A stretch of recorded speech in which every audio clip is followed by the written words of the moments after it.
the revolutionary ankle lock system, an integrated brace built into the boots, delivering unrivaled support, protecting ligaments from twists, tears, and trauma.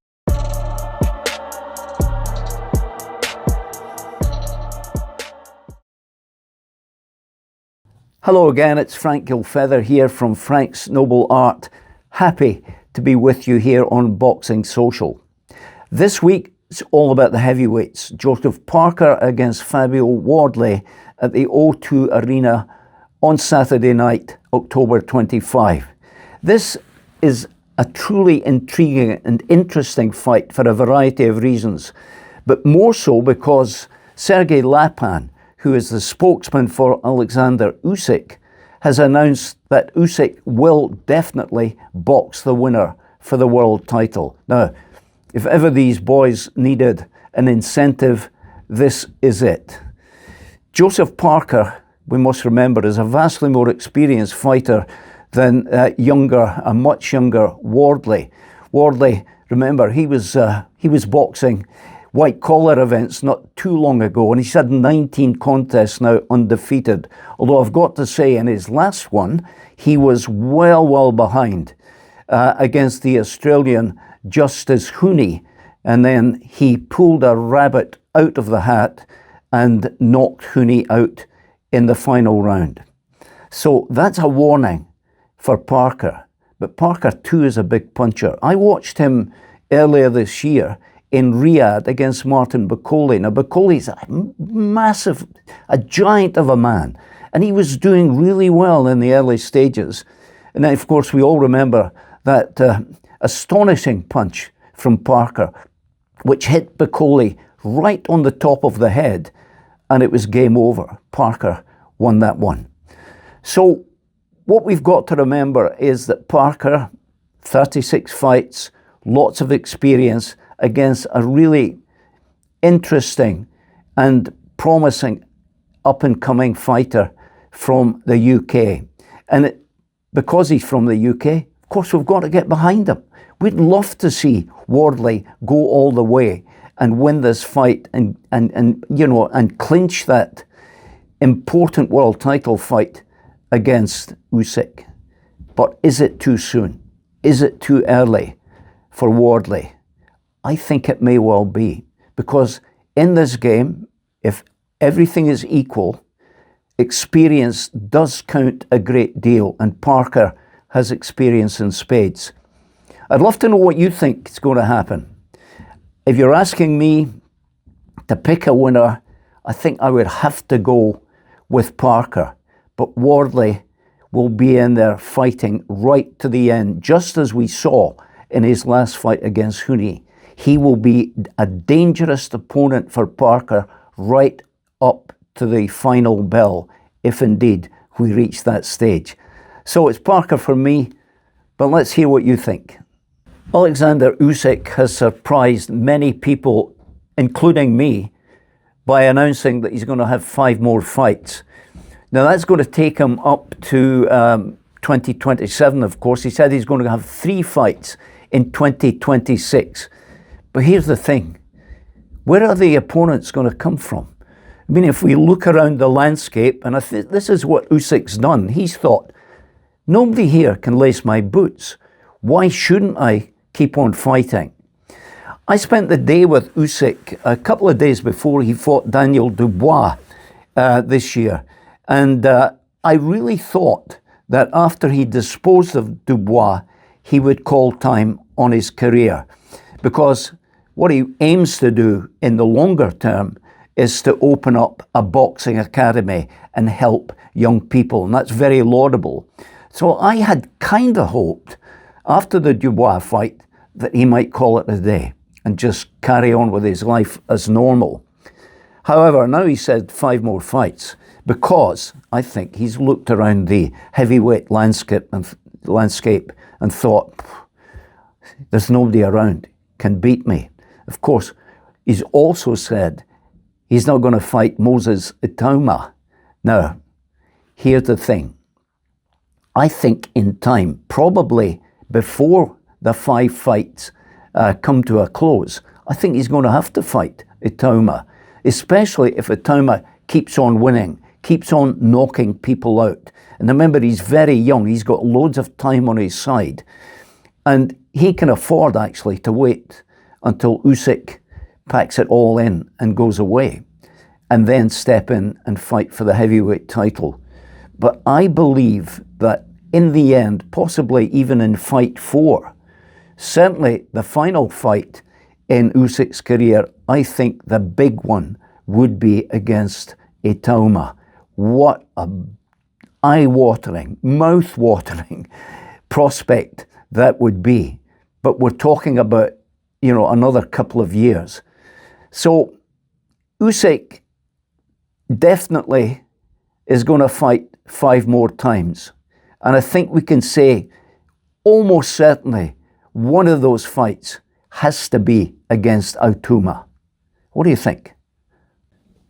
One of the greatest moments of my life was when not only did I meet Sugar Ray Robinson, I trained alongside him. This happened in 1964.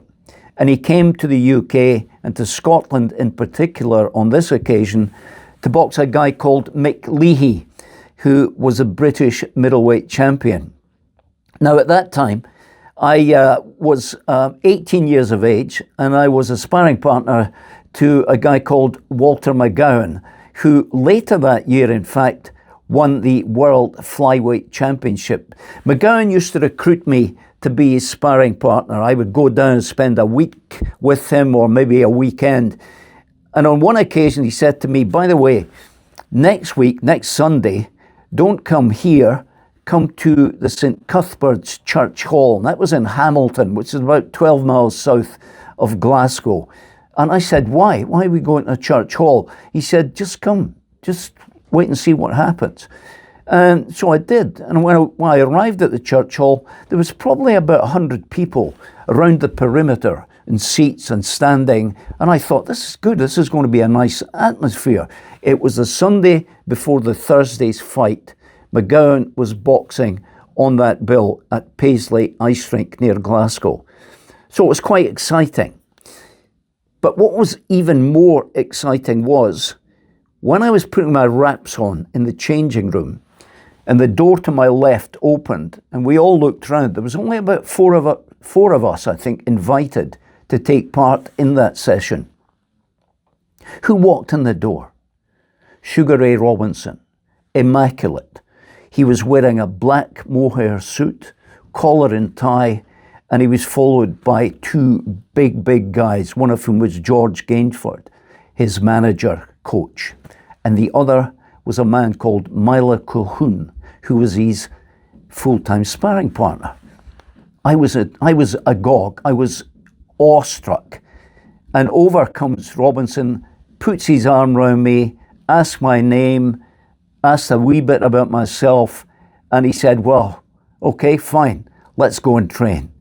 And so we went into that gym and we trained. I was training, hitting the bag alongside the great Sugar Ray Robinson. For me and for many pundits and old-style boxers, the greatest of all time. Have a look at his videos. So there we were, sparring away, training. I was with McGowan, and Robinson was sparring with Colquhoun. Now, Colquhoun travelled with him all over the world. And at that time, Robinson had come to Europe, and he was boxing virtually every week. All over Europe, simply to get enough cash to pay the taxman back home in the United States. Here's an interesting point. Only this week, I had a message from Damon Colquhoun, Milo's son. Milo, he told me, died in 1995. He was living in New York most of his career, but in fact was Jamaican by birth. And he asked me what I thought of his dad. And I looked at his dad's record. It was mixed. But the point was, this guy was travelling with Robinson, not only as his sparring partner, but he was appearing on all the bills that Robinson topped. And I looked at one particular period. It was in Paris. He fought 3 times in 4 weeks. It was astonishing. And that's the way these boxers had to earn a living. Sparring and boxing, sparring and fighting. So to Damon, I say, your dad was a champion. He was indeed a champion because he was the Commonwealth middleweight champion. But to do what he did in very tough times in boxing was quite remarkable and very commendable. So that was my little foray with the great Sugar Ray Robinson, a wonderful fighter. Look at his record, look at the videos, and see the quality of opponent that he fought and beat. 5 times middleweight champion of the world, the great Sugar Ray. I've been looking at the amateur records of guys like Gennady Golovkin and Oleksandr Usyk and Lomachenko, all Eastern European fighters, and they had hundreds of amateur fights before they stepped into the professional world. And I also thought about one guy you probably haven't heard about, a guy called Dick McTaggart. Now, he was from my hometown of Dundee, and he boxed alongside my brothers as they grew up. And latterly, I was in the same Scotland amateur team as he was. I had 200 contests and didn't fancy the professional world at all. But listen to this. McTaggart had 634 fights, 610 victories, many of them at the highest level. He won every available title that was out there, including an Olympic gold, a European gold, a gold in the Commonwealth Championships. He won, I think it was 7 ABA titles here in Britain and any amount of Scottish national titles. So this guy was a tremendous performer and always an amateur. In fact, he said he never turned professional because he never wanted to see professional boxing as his job. He loved being an amateur. So, what am I coming to? Well, if you're a young boxer watching this right now, here's my advice.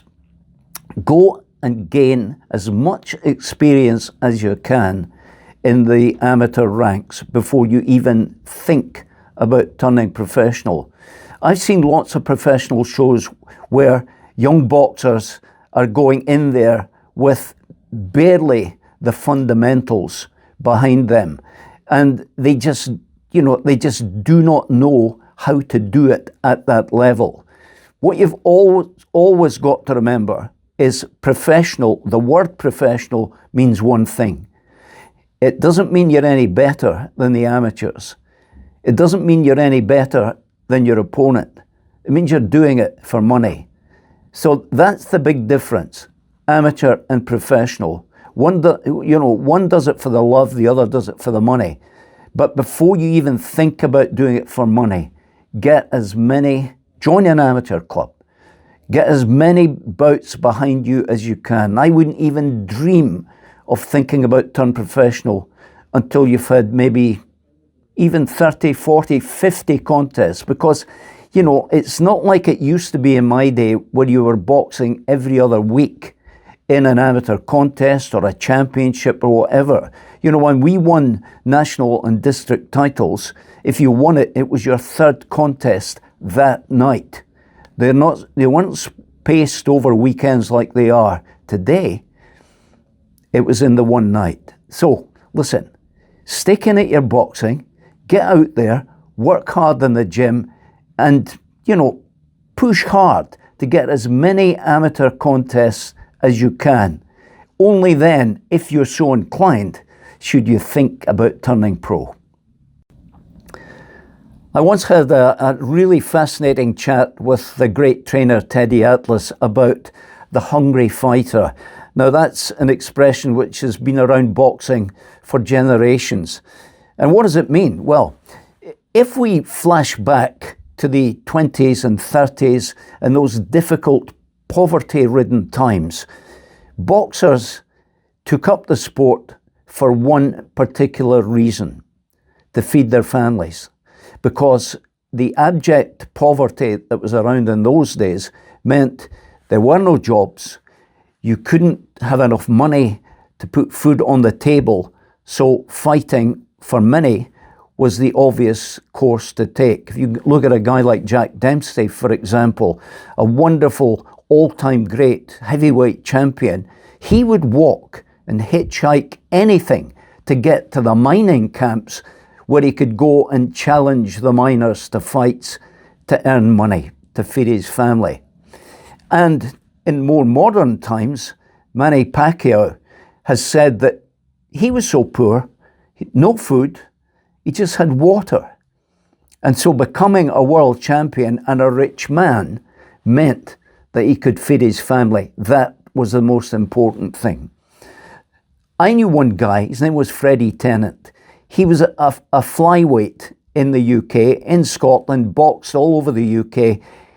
He once told me that he would regularly walk 18, 20, 25 miles to the boxing booths that travelled with the fairgrounds all around the area. And he would go and box, earn money, and here's the other thing. He would sleep with the horses because that was his bed for the night. And often, if he was lucky, like others, like the great Benny Lynch, the flyweight champion of the world, they would travel with the fairgrounds, moving from town to town, village to village, in caravans drawn by horses, and they would sleep with the horses. So, if you ever hear anybody today denigrating boxing of the past, just remember this. Those guys were special. And would they live with modern day boxers in the ring? Of course they would, because they had something really deep inside them that made them top fighters and top champions. And that's why if you ever hear anybody saying, nah, they wouldn't live with today's champions, forget that idea. They would, and they would be champions. I was delighted to see Dmitri Bivol back in training after surgery, and even more pleased to see that he was wearing my Noble Art bag mitts on a video on the punch bag that went viral. Bivol has probably got some big fights ahead of him in the coming year, but of course, before we get to that, whether it's a return match against Beterbiev or against Benavidez, he will have to see who he's going to fight in some kind of warm-up contest. I don't think he can go straight in to one of the big two. So I think it all points to one thing, certainly for the light heavyweight division, and that is that boxing is in a really good place just now. And it's fabulous to see a man like Bivol ready to come back into action. The revolutionary ankle lock system, an integrated brace built into the boots, delivering unrivaled support, protecting ligaments from twists, tears, and trauma.